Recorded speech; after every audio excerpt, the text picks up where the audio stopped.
عرفان رمضان عرفان رمضان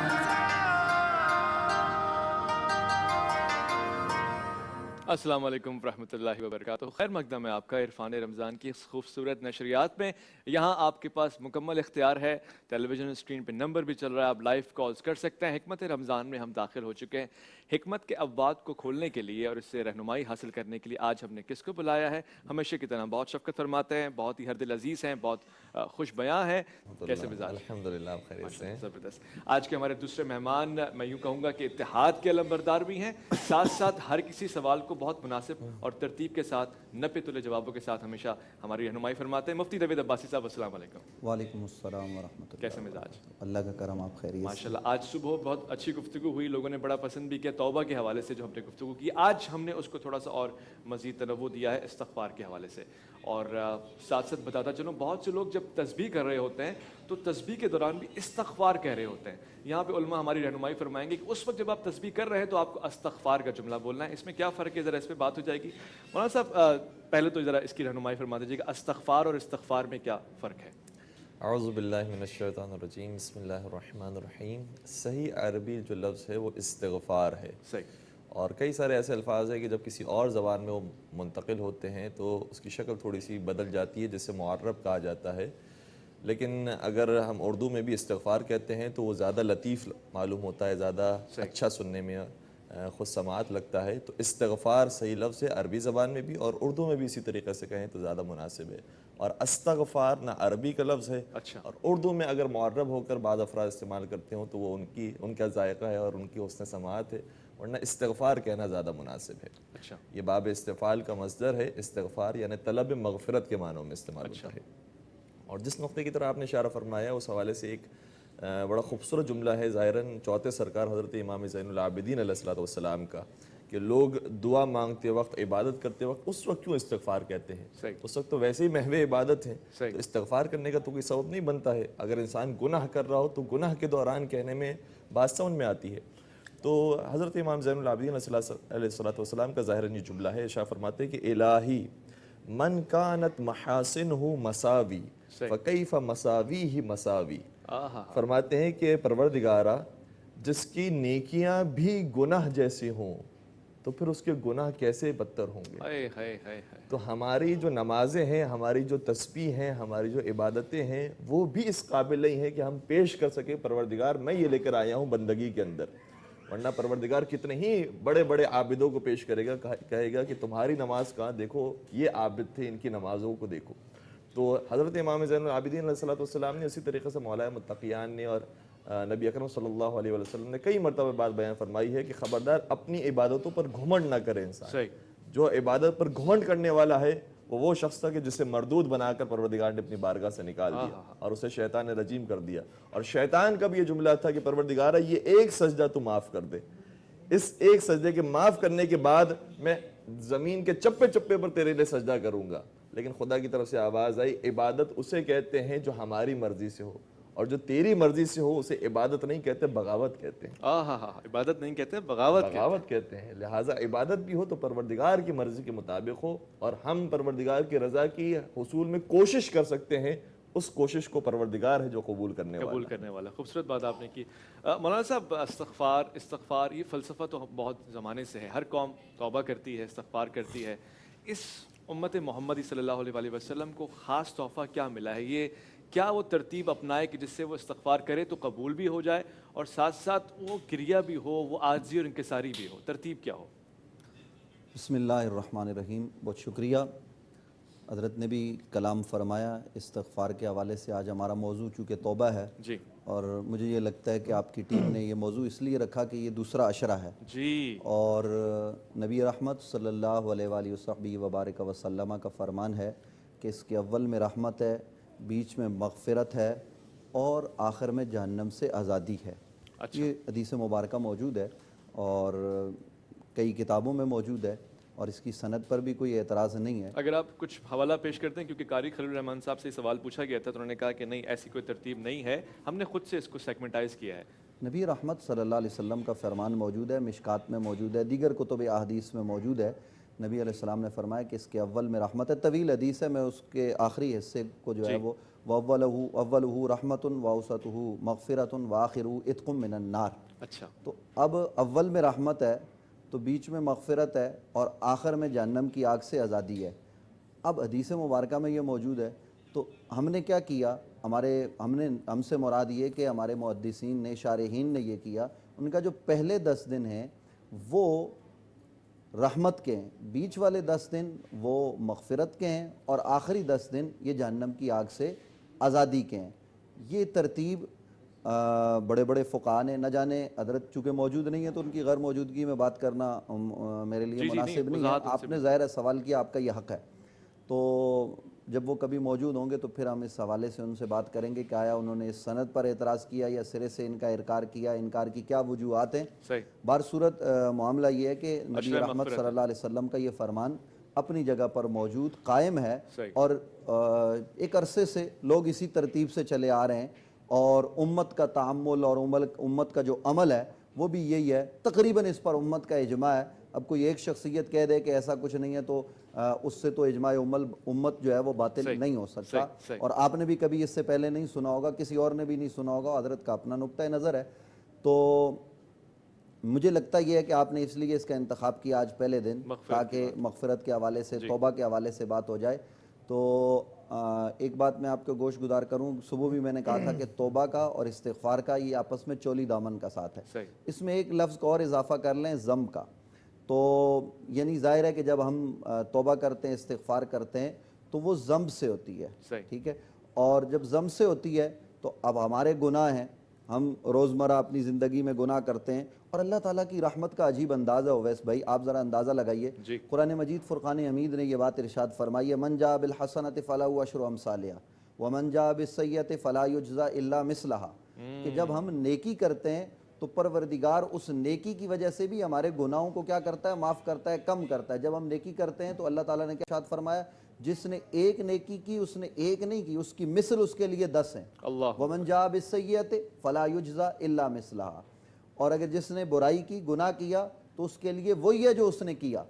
یہاں اس پر بہت سا کلام جو ہے وہ اس آیت کے تحت مفسرین نے کیا ہے کہ اگر کوئی آدمی نیت کرتا ہے گناہ کی کہ میں گناہ کروں گا, تو اس کے نامہ اعمال میں گناہ نہیں لکھا جاتا جب تک کہ وہ گناہ کر نہ لے. اچھا. لیکن جیسے نیکی کی کوئی آدمی نیت کرتا ہے, رب کی رحمت کو دیکھیے, یہ جو ہے وہ رحمت اور مغفرت یہ سارے جو ہے وہ معاملات ایسے ہیں کہ جب کوئی آدمی نیت کرتا ہے کہ میں نیکی کروں گا تو اللہ تعالیٰ کی طرف سے فرشتے اس کی نیکی لکھ دیتے ہیں. جب وہ کرتا ہے تو پھر اس کی مثل 10 لکھ دی جاتی ہے. کیا میں اس سے یہ مراد لوں کہ اگر آپ بدی کی نیت کر لیں تو اس سے آپ کی ذات پہ کوئی فرق نہیں پڑے گا, گناہ نہیں ملے گا؟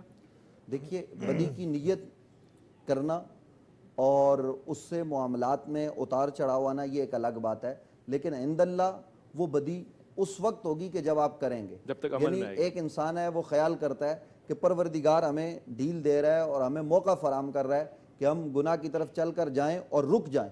یہ کمال کی بات ہے, ایک آدمی کے پاس پورا اختیار ہے گناہ کرنے کا اور وہ گناہ کو ہاتھ نہیں لگاتا, وہ گناہ کی طرف نہیں جاتا, تو وہ نیکی کی طرف پلٹ کے آتا ہے, وہ رک جاتا ہے, تو یہ بھی نیکی ہے, گناہ سے رکنا بھی نیکی ہے. ایک لائیو کالر ہمارے پاس ہے. السلام علیکم ورحمۃ اللہ. وعلیکم السلام ورحمۃ اللہ وبرکاتہ. کیسے ہیں آپ؟ الحمدللہ الحمدللہ ماشاء اللہ.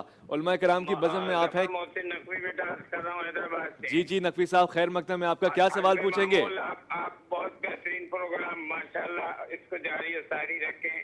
بس میں یہ پوچھنا چاہ رہا تھا قبلہ سے کہ میں نے کہیں پڑھا ہے کہ استغفار کے معنی کسی شے کو ڈھک لینا یا کور کر لینا ہے. جیسے اگر ایک شخص سگریٹ پیتا ہے, اس کو لنگس متاثر ہوگا, پھر اس نے توبہ کی تو پھر وہ بہترین طریقے سے واپسی اس کی کچھ ماہ میں, کچھ عرصے میں وہ کور ہو جائے گا. تو اسی طرح گناہوں کی جو مغفرت ہے تو تھوڑا سا قبلہ سے پوچھے گا مہدی صاحب سے کہ یعنی مغفرت کے مفہوم میں جو ہے وہ کس طرح یعنی اللہ تعالیٰ اس کو کور کرتا ہے, گناہوں سے کس طرح بچاتا ہے اپنے بندے کو. ٹھیک نقوی صاحب ہمارے. اور اگر ہو سکے تو سورہ آپ کے جو ہے وہ قرآن مجید میں کہف کے اگر وہ کوئی واقعہ بتا دیں. اچھا ٹھیک. نقوی صاحب ہمارے ریگولر کالر ہیں اور ہمیشہ کوئی نہ کوئی سوال رکھتے ہیں. آپ سے انہوں نے پوچھا ہے کہ وہ استغفار ڈھکنا چھپنا ہے تو خدا کیسے چھپتا ہے گناہوں کو؟ چھپاتا ہے ہاں، کس چھپاتا ہے۔ طریقے سے پروردگار گناہوں کو، کیونکہ پروردگار کو ہم اس طریقے سے پکارتے ہیں یا غافر الذنب، اے وہ کہ جو گناہوں کو ڈھانک لیتا ہے۔ صحیح۔ تو پروردگار ستار العیوب بھی ہے، اسی طریقے سے غفار الذنوب بھی ہے کہ گناہوں کو ڈھانک لیتا ہے۔ اور ڈھانکنے کا مطلب یہ ہے کہ انسان گناہ کر رہا ہوتا ہے، دعائے کمیل کے اندر حضرت مولا کائنات ارشاد فرماتے ہیں کہ کم من قبیح سترتا، بے شک۔ پروردگار کتنے ہی قبیح عمل ایسے تھے جس کی تو نے پردہ پوشی کی ہے۔ اور آگے جا کے ارشاد فرماتے ہیں وَكَم مِّن ثَنَاءٍ جَمِيلٍ لَسْتُ أَهْلًا لَهُ نَشَرْتَ، کیسی ایسی اور تعریفیں ہیں۔ کتنی ایسی ہی ثنا اور میری تعریفیں تھیں کہ جس کا میں اہل نہیں تھا لیکن تو نے مشہور کر دی ہیں۔ تو یہ تو پروردگار کا اپنے بندے پر کرم ہے کہ پروردگار اپنے بندے سے اس قدر محبت رکھتا ہے کہ کسی نہ کسی طریقے سے میری طرف لوٹ کر آ جائے۔ اور میں تو یہ کہوں گا کہ پروردگار نے کئی مقامات پر، یہ بھی عجیب بات ہے، کچھ الفاظ ایسی ہیں، کچھ صفات ایسی ہیں جو پروردگار نے اپنے لیے بھی پسند کی ہیں، اپنے بندوں کے لیے بھی پسند کی ہیں۔ صحیح۔ اپنے بندے کو بھی کہا ہے کہ تو عبد شکور بن جا، اچھا، اور خود بھی لفظ استعمال کیا ہے میں شکور ہوں۔ خود بھی شکور ہے۔ اسی طریقے سے توبہ کے حوالے سے کہا ہے کہ تمہیں بھی چاہیے کہ تم توابین میں سے ہو جاؤ، اور خود بھی کہا ہے کہ میں تواب الرحیم ہوں۔ تو اس کا کیا مطلب ہے کہ پروردگار کیسے تواب ہو سکتا ہے؟ ہم تو سمجھ میں آتا ہے کہ پروردگار کی طرف پلٹتے ہیں اور ہمارا گناہ ہو جاتا ہے تو خدا کے حضور حاضر ہوتے ہیں۔ تو علماء کرام نے اس کی تفسیر میں بڑی خوبصورت بات کی ہے، کہتے ہیں کہ انسان تواب میں ہونے کی کوشش تو کر سکتا ہے لیکن حقیقت میں وہ تائب سے زیادہ آگے نہیں بڑھ سکتا۔ تائب کا مطلب اور تواب کے مطلب میں فرق یہ ہے، تائب کا مطلب ہے ایک مرتبہ پلٹنا، اور تواب کا مطلب ہے بار بار پلٹنا۔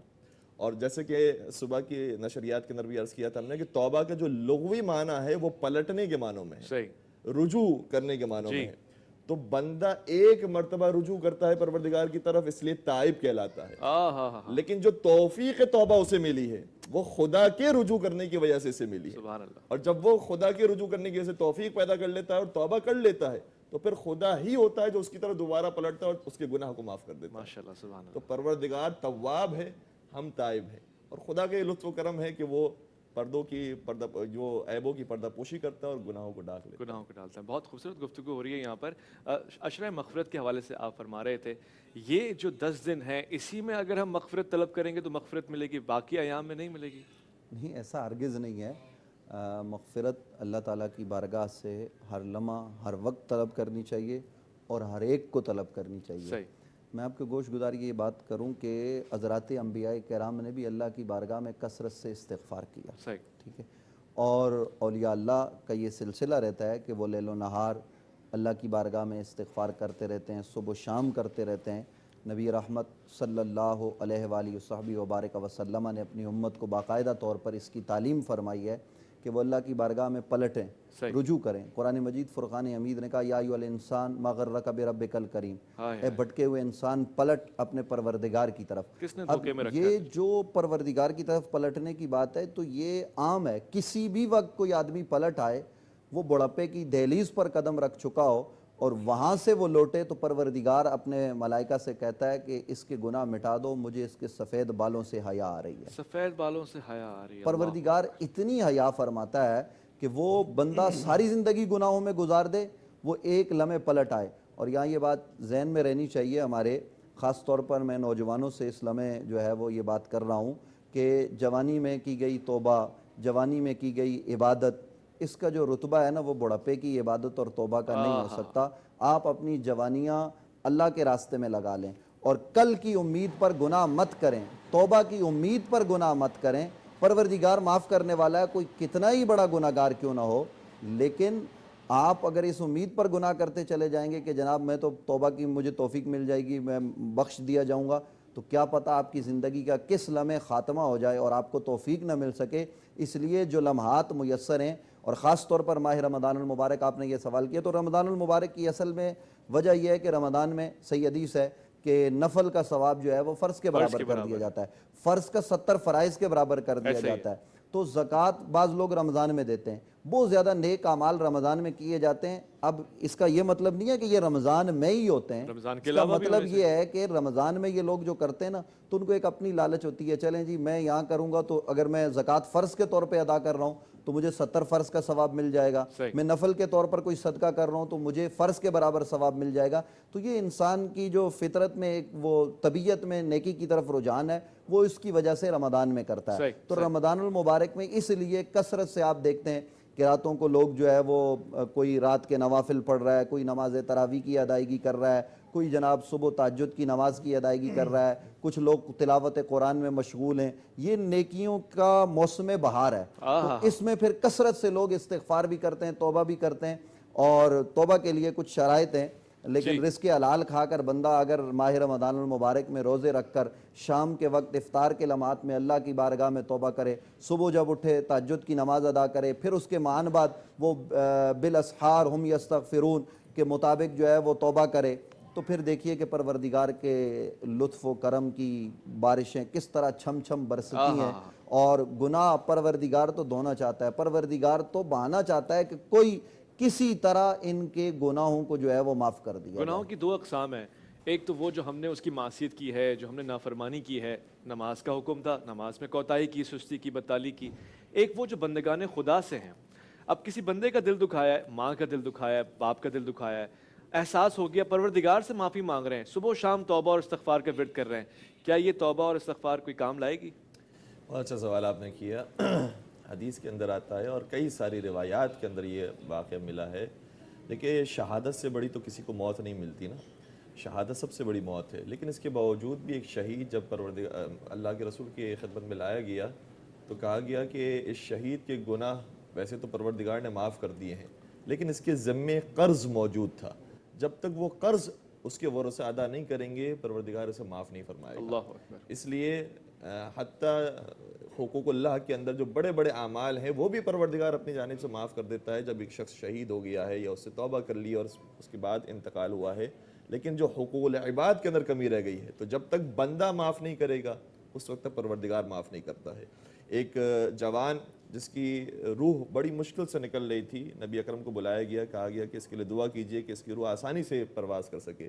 نبی اکرم اس جوان کے قریب آئے اور کہا کہ جو تو نے گناہ کیے اس پر توبہ کر. تو اس نے توبہ کی، استغفار کی، لیکن اس کے باوجود بھی اس کی روح اٹکی ہوئی تھی، نکل نہیں رہی تھی. صحیح.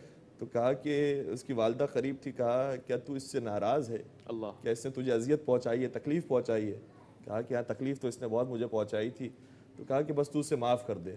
تو کہا اس سے تکلیف ایسی دی ہے کہ میں اسے معاف نہیں کر سکتا. تو پھر پیغمبر نے ارشاد فرمایا اس جوان سے کہ جب تک تو اپنی ماں سے توبہ نہیں کرے گا، اپنی ماں کو راضی نہیں کرے گا، اس وقت تک تیرا خدا تجھ سے راضی نہیں ہوگا اور اسی کرب کے اندر تو مبتلا رہے گا. تو اس نے بڑے گڑگڑا کر اپنی ماں کے حضور جب توبہ کی اور اپنے ماں کے حضور کہا کہ آپ مجھے معاف کر دیں اور راضی ہو جائے مجھ سے، اور جب ماں کے اندر وہ احساس پیدا ہوا کہ میں اپنے بچے سے راضی ہوتی ہیں تو اسی وقت اس کی روح سکون کے ساتھ پرواز کر گئی. سبحان اللہ. ایک لائیو کالر ہمارے درمیان موجود ہیں. السلام علیکم ورحمۃ اللہ. سر رمضان سیفی بات کر رہا ہوں میں سکھر سے. ماشاء اللہ. کیا سوال پوچھیں گے؟ علماء کرام تشریف رکھتے ہیں. رمضان سیفی بات کر رہا ہوں سکھر سے. سر سوال میرا یہ ہے ماشاءاللہ سے کہ بڑا اچھا ایک تو بابرکت مہینہ چل رہا ہے اور ماشاءاللہ بہت اچھے عالم بھی بیٹھے ہوئے ہیں آپ کے پاس. تو یہ جو ہمارا پاکستان کا ایک معاشرتی نظام جو سود پہ اس وقت چل رہا ہے، ہم ڈیلی بیس پہ IMF کو سود جو ہے لوٹاتے ہیں کس کی صورت میں، تو اس پورے معاشرے پہ جو ایک گہرا اثر پڑ رہا ہے اللہ اور رسول کے خلاف جو ہم نے جنگ چھیڑ رکھی ہے پچھلے کئی سالوں سے، تو اس کے تحت جو ہم زندگی گزار رہے ہیں کیا اس میں ہمارے کوئی ذمہ داریاں بنتی ہیں کہ ہم اس سود کے خلاف کوئی آغاز کریں کسی چیز کا جدوجہد کا؟ اللہ اکبر. آواز تو آپ نے بلند کی ہے، آپ نے لائیو کال کی ہے، لیکن اپنا حصہ تو آپ نے ڈال دیا. اور میں کرام سے بھی میں لیتا ہوں. توبہ اور استغفار کا موضوع چل رہا ہے فی الحال، تو میں کہتا ہوں توبہ کریں، اور توبہ کرنے کی التجا بھی ہے ان صاحب اختیار لوگوں سے کہ وہ بھی پلٹ آئیں. توبہ کا معنی پلٹ آنا ہے، لوٹ کر آنا ہے. تو پلٹیں، نظام کو بھی پلٹائیں اور ریاست مدینہ کی طرف پلٹائیں جو اصل ریاست ہے، جو اصل نظام ہے. میں بہرحال اس سوال کو میں بعد میں دوبارہ لیتا ہوں. ایک اور ہمارے پاس لائیو کالر ہے. میں چاہتا ہوں کہ علماء کرام سے زیادہ گفتگو ہو سکے. لائیو کالز کا سلسلہ بنا رہے گا. ایک سوال ہم لیں گے اس کے بعد. جی السلام علیکم ورحمۃ اللہ. وعلیکم السلام. کون صاحب کہاں سے؟ صدر الدین کراچی سے. اچھا کیا سوال پوچھیں گے؟ سوال یہ ہے تراویح پڑھتے ہیں تو ہمیں کوئی سمجھ میں نہیں آتا، تو ہم یہ چاہ رہے ہیں کہ ہم اس کو اردو میں اگر پڑھا جائے تاکہ ہم اس کو سمجھ سکیں تو کیا یہ بہتر ہے؟ ٹھیک، ضروری سوال. مفتی صاحب سے یہ سوال لے لیتے ہیں. چاہیے سوال آپ نے پوچھا، ایک تو تراویح کے حوالے سے سوال آیا ہے، دوسرا سودی نظام کے حوالے سے آیا. مفتی صاحب اس پہ ذرا روشنی ڈال دیں. جو سود کا نظام ہے، اب اگر نظام ہی ایسا ہے تو میں اور آپ جو عام لوگ ہیں وہ اس کے نیچے دبے ہوئے ہیں، ہم بھی گناہ گار ہیں؟ دیکھیے سوال کرنے والے جن صاحب نے سوال کیا بہت اچھا سوال ہے، اور یہ احساس ہے کہ اگر معاشرتی طور پر جو بگاڑ ہے اس کی ایک بڑی وجہ سود کا نظام ہے. صحیح. اور یہ بات یاد رہے کہ نبی رحمت صلی اللہ علیہ وسلم کی صحیح حدیث ہے, حضور نے فرمایا کہ سود, جو آدمی سود کا نظام اختیار کرتا ہے, سود لیتا ہے دیتا ہے, اس پر جو گواہ ہوتا ہے اس پر اللہ کی لعنت ہے, اور وہ اللہ کے ساتھ جنگ کرنے کا مترادف ہے. بلکہ زنا کو کم گناہ قرار دیا گیا اور سود اس سے بڑا گناہ ہے. اللہ اکبر. تو اب ایک ہے شخصی طور پر سود لینا ایک دوسرے سے, جیسا کہ مدینہ منورہ میں نبی علیہ السلام کی آمد سے پہلے یہود اوس و خزرج دونوں کو جو ہے وہ سود دیا کرتے اور پھر وہ اس پیسے کے بلبوتے پر ان کو لڑایا کرتے, اپنے مقاصد وہ حاصل کرتے. نبی علیہ السلام تشریف لائے, حضور علیہ السلام نے سود کے نظام کا خاتمہ فرمایا اور وہاں پر اسلام کے نظام کو رائج کیا, ضرورت مند کے لیے قرضہ حسنہ رکھا, اور نبی رحمت صلی اللہ علیہ وسلم نے باقاعدہ غریبوں کے لیے زکوٰۃ کا نظام متعارف کروایا, صدقہ و خیرات کا, یہ پورا ایک نظام نبی رحمت صلی اللہ علیہ وسلم نے عطا کیا. اور جب تک مسلمان اس نظام کے ساتھ قائم رہے, سود سے دور رہے, باوجود بے شمار خرابیوں کے وہ امت وحدت رہے. اب اس وقت جو نظام ہے کہ عالمی ادارے ہیں, مالیاتی ادارے ہیں, وہ رقوم ملکوں کو سود کی بنیاد پر دیتے ہیں, اور ہمارے حکمران, ہمارے بینک یہ سود کے ساتھ جو ہے وہ نظام کو لیتے ہیں اور دیتے ہیں. ظاہر ہے کہ اس کی وجہ سے ہمارے ملک پر جو برے اثرات مرتب ہو رہے ہیں, ان بہت ساری وجوہات کے پیچھے ایک وجہ یہ بھی ہو سکتی ہے. اور یہاں میں آئین پاکستان کے حوالے سے یہ بات کروں, پہلے بھی شاید ہم نے یہ بات کی کہ آئین پاکستان کے آغاز میں قرارداد مقاصد, اور قرارداد مقاصد آپ بخوبی جانتے ہیں کہ اس میں یہ بات لکھی ہوئی ہے اور اس کو کوئی بھی تبدیل نہیں کر سکتا. اس کے اندر یہ لکھا ہوا کہ یہاں قرآن اور سنت سے متصادم کوئی قانون نہیں بن سکتا. اور یہاں میں ایک بات کر دوں کہ ہمارے یہاں بڑا آسان ہوتا ہے کہہ دینا جی یہ مولویوں کے اختلاف ہیں اور یہ ان کا اختلاف ہے, یہ ان کا اختلاف ہے, اور یہ امت کو متحد نہیں ہونے دیتے, بدنام کرنے کے لیے بے شمار باتیں ہوتی ہیں.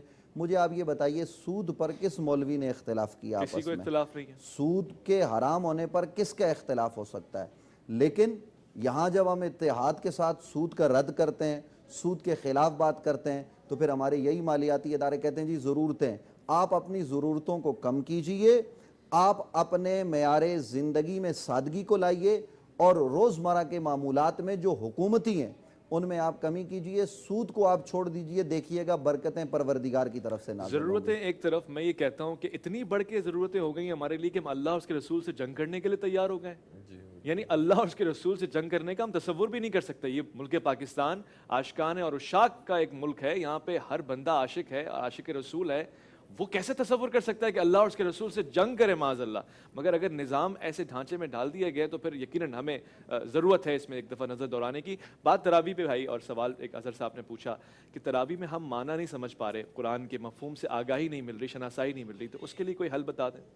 سود کے حوالے سے بھی ایک جملہ کیا کہ پھر آپ کے سوال کی طرف میں آتا ہوں اگر اجازت ہو تو, کہ حضرت خدیجہ طاہرہ سلام اللہ علیہ کی ابھی وفات کی تاریخ گزری ہے, تو جناب خدیجہ طاہرہ کے جو مال اتنا زیادہ بڑھ گیا اور وہ ملکۃ العرب کہلائیں, دولت مند ترین خاتون کہلائیں, تو ان کی دولت کہاں سے آئی ہے؟ کیا آسمان سے نازل ہوئی تھی, زمین پھٹ گیا تھا, کیسے ان کو یہ دولت حاصل ہوئی؟ تو تاریخ طبری کے اندر یہ روایت موجود ہے, اور اسی طریقے سے دوسری کتابوں کے اندر بھی بات موجود ہے کہ حضرت خدیجہ طاہرہ مزاربے سے اپنے مال میں اضافہ فرماتی ہیں. اللہ اکبر. اور مزاربے کا یہ نظام وہ ہے کہ جسے نبی اکرم نے شریعت کا بھی حصہ بنایا ہے, اس کے قوانین کو طے کیا ہے.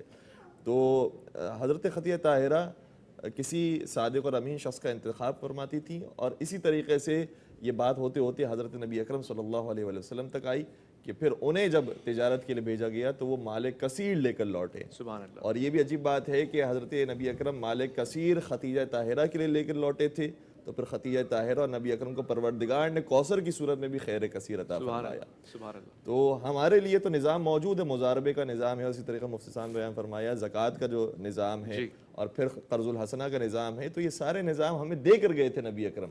آج ہماری ذمہ داری ہے کہ اسی نظام کو ہم اچھے طریقے سے امپلیمنٹ کریں. اور دوسری بات تراویح کے حوالے سے, ویسے تو تراویح کے حوالے سے صحیح ہے کہ اختلاف نظر موجود ہے, لیکن جو ان کا سوال تھا اس حوالے سے تھا کہ کبھی کبھار لوگ اس طریقے سے پڑھا رہے ہوتے ہیں نماز کہ اس کا مفہوم سمجھ میں نہیں آ رہا ہوتا اور وہ بات دل میں نہیں اتر رہی ہوتی ہے.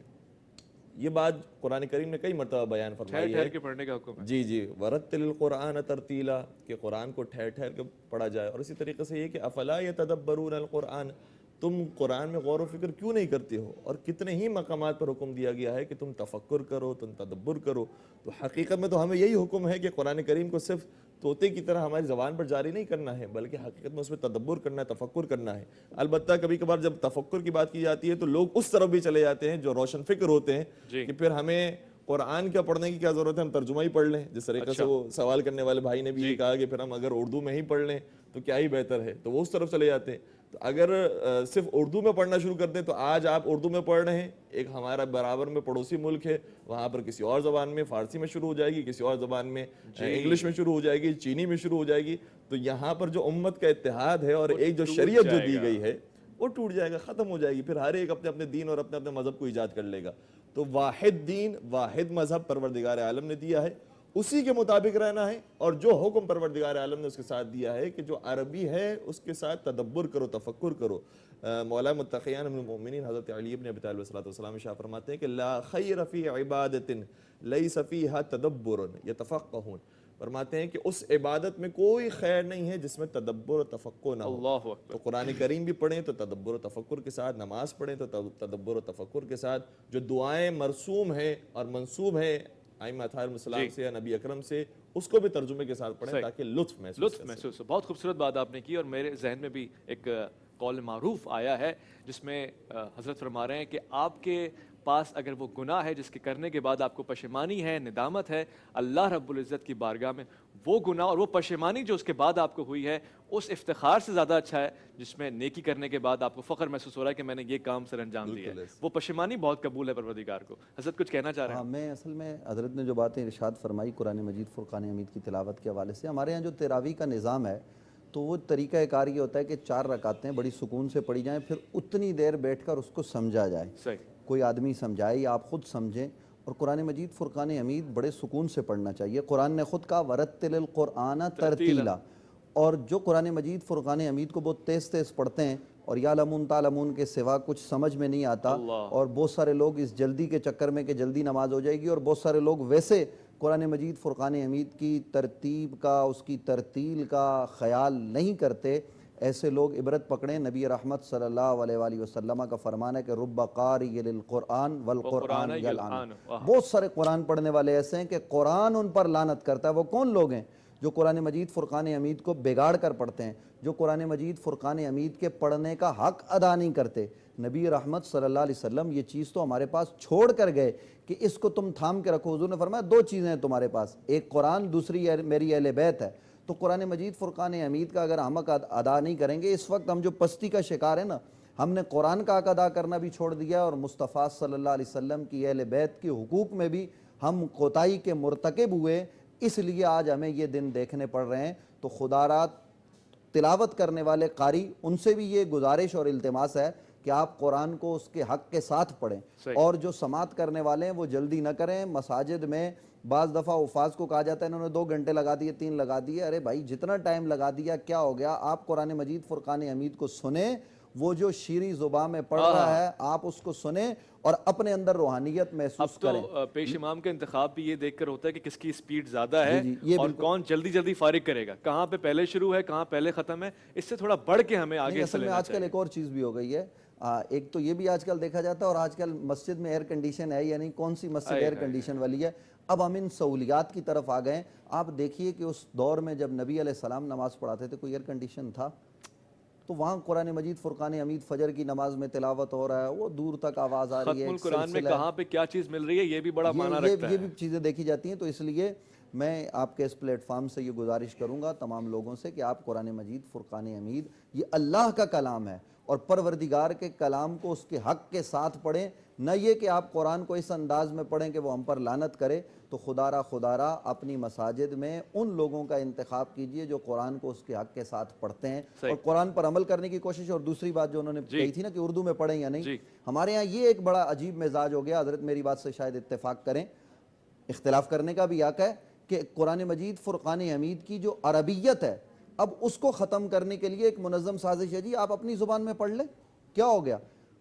ہمیں یہ طے کرنا ہے کہ قرآن چونکہ عربی میں نازل ہوا، وہ نبی علیہ السلام کی زبان ہے اور اللہ تعالیٰ نے اس کو اسی زبان میں محفوظ رکھا ہے، اِنَّا نَحْنُ نَزَّلْنَا الذِّكْرَ وَإِنَّا لَهُ لَحَافِظُونَ۔ اگر ہم اس کو عربی سے بدل کے اردو میں کریں گے تو اردو والا نہ جانے کیا کہتا ہے، حضرت سے پوچھ لیجئے کتنے لوگوں نے اپنے اردو کے تراجم میں قرآن مجید فرقان حمید کی آیات کا غلط ترجمہ کر دیا، اور وہ لطف باقی نہیں رہتا، اور ترجمہ تو قرآن کا ممکن ہی نہیں ہے، علم ہے وہ تو لامحدود بالکل بالکل ہم اس بات سے اتفاق اور ہم کرتے تو ہیں۔ محدود علم کے مالک ہیں، اگر ترجمہ کسی بڑے سے بڑے عالم کا بھی ہوگا وہ بھی محدود کلی ترجمہ طور کر پر ہم سکتا ہے۔ کسی ترجمے کو قرآن مجید فرقان حمید کا حق قرار نہیں دے سکتے، لیکن پھر میں اپنے طور پہ کروں گا اردو میں، کوئی فارسی والا کرے گا تو اپنے طور پہ، انگریزی والا تو اپنے طور پہ، تو یہ ایک عجیب و غریب کیفیت ہو جائے گی۔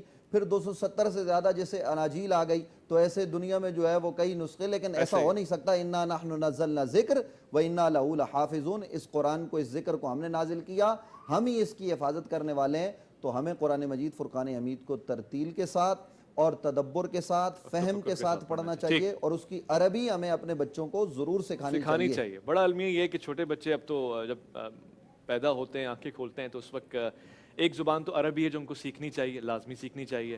پھر یہ کہ انگریزی زبان بھی ہمارے قاعدے قانون میں ایسے نافذ ہو چکی ہے، وہ بھی سیکھنی پڑے گی۔ پھر اگر وہ بچہ کسی اور زبان کا ہے، مثال کے طور پہ سندھی ہے، پنجابی، تو اسے اردو بھی سیکھنی پڑے گی۔ اردو ہے تو بہت اچھی بات ہے، بہت سے اردو دان کو بھی اردو نہیں آتی تو اردو تو ان کو بھی سیکھنی پڑے گی، اور اب مبارک ہو کہ چائنیز بھی آ رہی ہے تو کہیں نہ کہیں ہمیں چائنیز بھی سیکھنی پڑے گی۔ تو یہ تو طے ہے کہ پاکستان میں بسنے والے یا برصغیر میں رہنے والے لوگ بہت ساری مشقتیں کریں گے، مگر بہرحال جب مشکل آتی ہے تو اسی کے بعد آسانی آتی ہے۔ یہ بھی ایک مقام ہے، امتحان ہے، تو اس کا مقصد یہ خدا کو امید ہے وہ کسی بھی نفس پہ اس کے ظرفیت سے زیادہ بوجھ نہیں ڈالتا۔ اگر وہ ہم پہ زبانوں کا وزن ڈال رہا ہے تو اس کا مطلب ہے کہ ہمارے پاس ظرفیت ہے۔ توبہ کے مفہوم پہ بات ہو رہی ہے، وہ کون سے گناہ ہیں جن کو خدا معاف کر دیتا ہے توبہ کرنے پر، اور وہ کون سے گناہ جن کو وہ معاف ہی نہیں کرتا، کہتا نہیں کروں گا معاف جتنی توبہ کر لو؟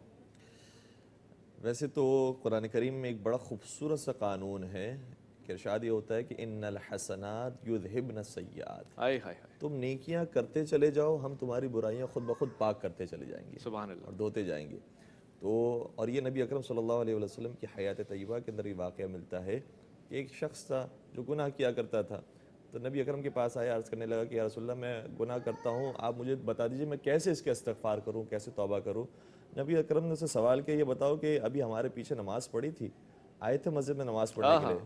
تو عرض کرنے لگا کہ جی یا رسول اللہ آپ کے پیچھے آ کر میں نے نماز ضرور پڑھی تھی۔ تو کہا بس تم نماز پڑھو، نیکیاں کرو، خدا تمہارے گناہوں کو خود بخود دھو ڈالے گا۔ سبحان اللہ۔ تو نیکیاں کرنے سے بھی انسان کے گناہ دھل جاتے ہیں، اور پھر اگر پروردگار کے حضور انسان واقعا سچے دل سے توبہ کرتا ہے، جس طریقے سے میں نے سحری کی نشریات میں بھی عرض کیا تھا کہ مولا متقیان نے شاہ فرمایا کہ توبہ کا حقیقی مفہوم یہ ہے کہ پشیمانی کے بعد یہ ارادہ ہو کہ آئندہ وہ گناہ نہیں کرے گا، نہیں کریں گے، اور ساتھ ساتھ یہ کہ اگر کوئی حق باقی رہ گیا ہے حقوق اللہ میں سے تو اس کی ادائیگی کریں، حقوق العباد میں سے تو اس کی ادائیگی کریں۔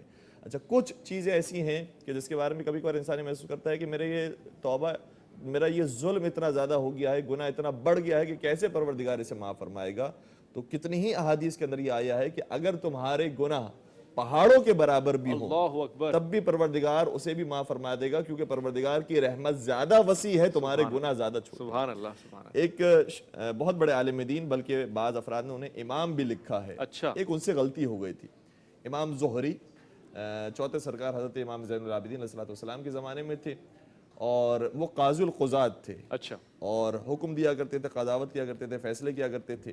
تو ایک مرتبہ پتہ چلا کہ وہ جنگلوں میں چلے گئے ہیں، پہاڑوں کی طرف چلے گئے ہیں، اور انہوں نے یہ کام کرنا چھوڑ دیا۔ جب امام زین العابدین علیہ السلام تک یہ اطلاع پہنچی تو ان کے پیچھے گئے اور جا کر سے سوال کیا، تو بڑی عجیب کیفیت کے اندر تھا کہ جیسے کوئی دیوانہ شخص بیٹھا ہو کہ بالکل دنیا کو چھوڑ دیا ہے، بیزار ہو گیا اپنی زندگی سے، بس مرنا چاہتا ہے۔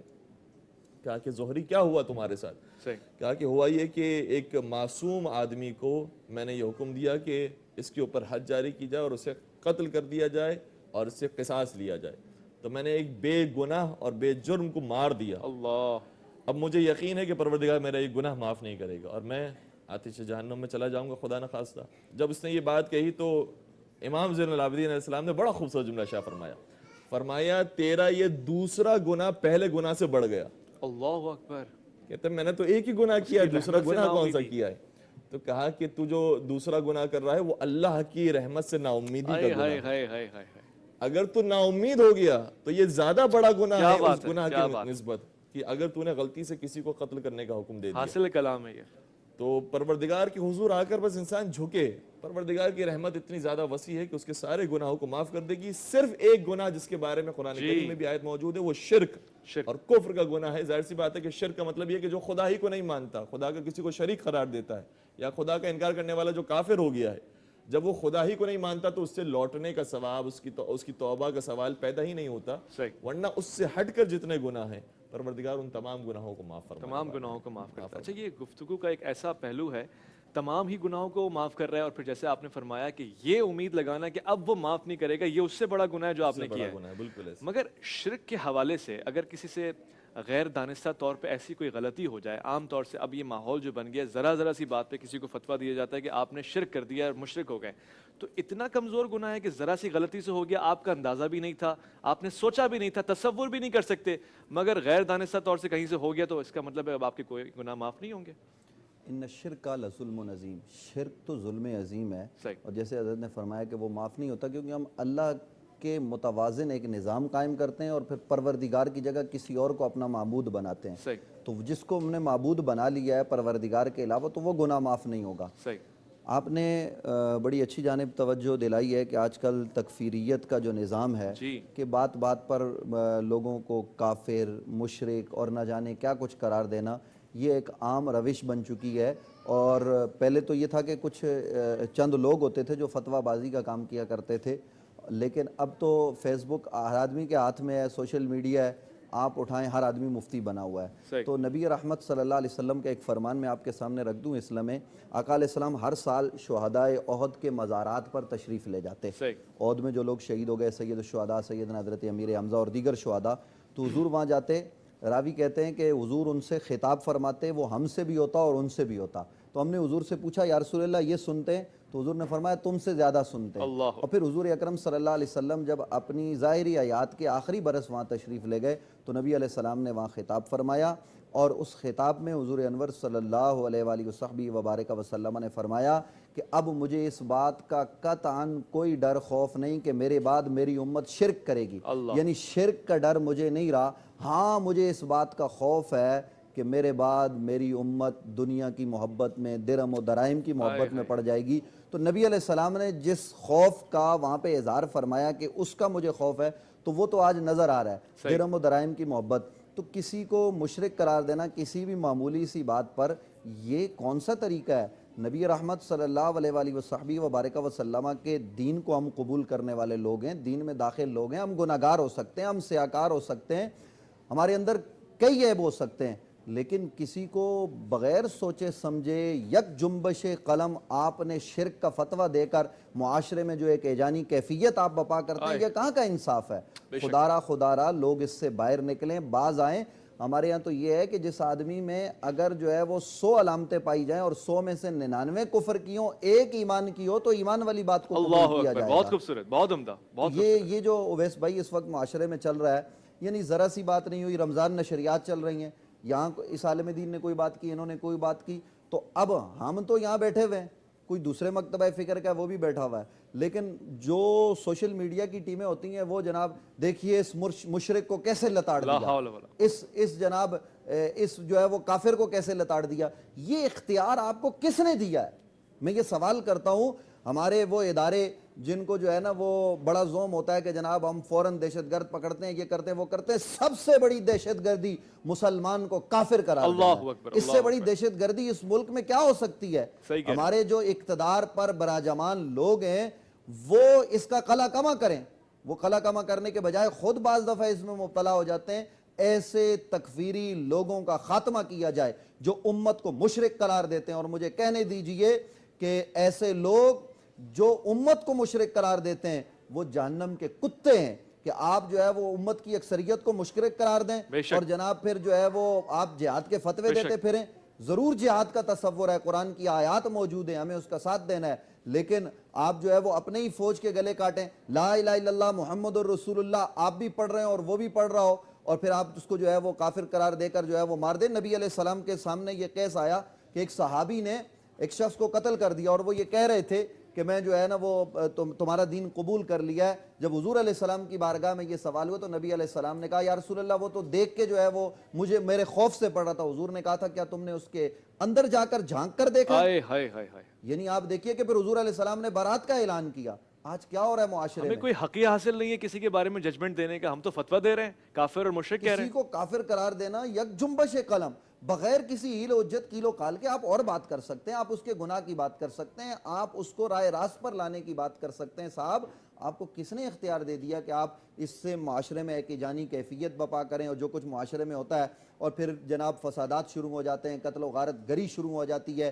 نہ ختم ہونے والا سلسلہ بم دھماکے. ہمارے اس شہر کراچی میں آپ نے دیکھا ہوگا جن سڑکوں پر ہم بیٹھے ہوئے یہاں سے آدمی گزر نہیں سکتا تھا. میں چونکہ اسی علاقے میں ہوتا ہوں، یہاں جناب بیریل لگا ہوا کرتے تھے. اب کچھ امن کا ماحول آیا ہے تو اس امن کے ماحول کو قائم رکھنے کے لیے ضرورت اس امر کی ہے وہ سنجیدہ علماء زعماء ملت کے ایک جگہ پر بیٹھیں اور ایک لائے عمل طے کریں.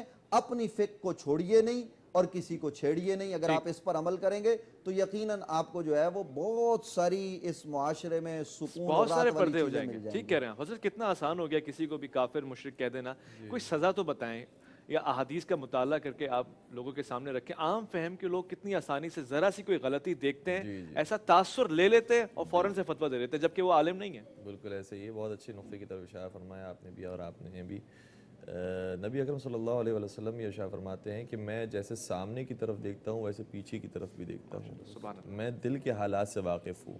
تو وہ نبی اکرم کے جو لوگوں کے دلوں کے حالات سے واقف ہوں، انہی نبی اکرم کے درمیان کئی سارے لوگ ایسے تھے کہ جن سے کوئی نہ کوئی خطائیں ہو گئیں، غلطیاں ہو گئی، لیکن ایک بھی واقعہ ایسا نہیں ملتا کہ نبی اکرم نے فرمایا ہو کہ آج سے تم کافر ہو گئے، اللہ، آج سے تم مشرک ہو گئے. کبھی بھی نہیں کہا کسی کو. کبھی نہیں فرمایا کسی کے بارے میں. یہاں تو ہر کسی کو کہتے پھر رہے ہیں. حتیٰ وہ جو منافقوں کا بھی سردار ہے عبداللہ بن ابی، جس کے بارے میں سب یہ کہہ رہے تھے کہ یا رسول اللہ یہ آپ کے دین کو نقصان پہنچا رہا ہے، یہ آپ کو تکلیف پہنچا رہا اللہ ہے، اکبر. کبھی نہیں فرمایا کہ تو کافر ہو گیا، تو مشرک ہو گیا. صحیح ہے اسے بار بار تنبیہ کرتے رہے، لیکن یہ جملہ کبھی بھی نبی اکرم کے زمانے اطہر سے جاری نہیں ہوا. تو وہ نبی جو دلوں کے حالات سے واقف ہے اور وہ ظاہر میں بھی دیکھ رہا ہے کہ فلاں شخص غلط ہے، لیکن اس کے باوجود ان کی زبان سے کفریہ اور کفر کے فتوے اور کفر کے جملے کبھی بھی جاری نہیں ہوئے. تو ہم اور آپ تو نبی کے غلاموں کے بھی غلام ہیں. ہمارے پاس اوقات ہی نہیں ہے اور حق ہی نہیں ہے. آپ نے کتنی خوبصورت بات کی ہے کہ جو دلوں کے حال سے واقف ہے وہ نہیں کہہ رہے کہیں اس کی حوصلہ شکنی نہ ہو، وہ چھوڑ چھاڑ کے مخالف نہ ہو جائے. اگر اس کی اصلاح ہو سکتی ہے تو ہو، مگر بہرحال یہ ایک بہت خاص موضوع ہے. عرفان رمضان عرفان رمضان